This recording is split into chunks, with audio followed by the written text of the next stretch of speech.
Hello guys! Welcome back to my mini vlog. Ang lulutuin natin ngayon ay hipon na maliliit, gisa-gisa lang. Kaya ayan, samahan nyo akong magluto.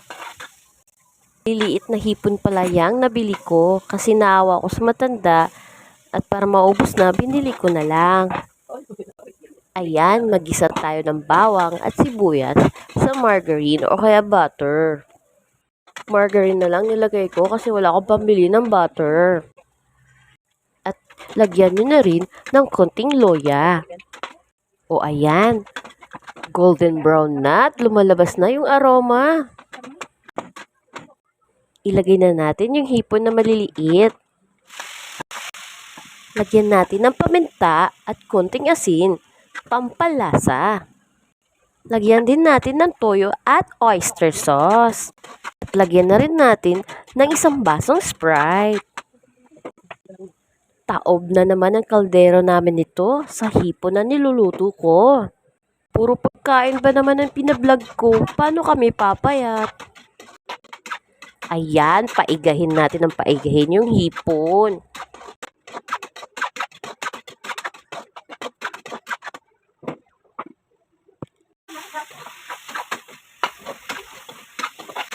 Ayan guys, igang-iga na po siya. At lagyan natin ng garlic oil para yummy tignan. Ayan, maya-maya luto na to. Hanguin natin at tara kumain. Samahan nyo kaming kumain guys.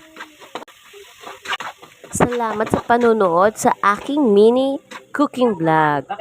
Thank you guys. Sa uulitin.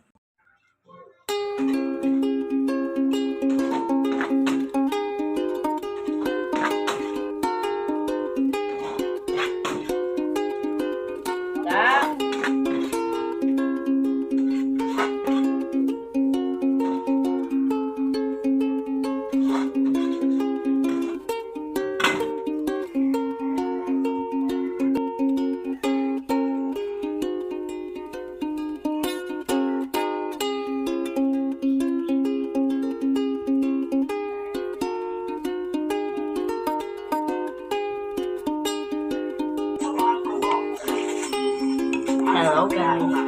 Kain po tayo. Nagluto ako ng hipon maliliit. Hipon. Bili namin sa palay. 150 pesos. Kalahati.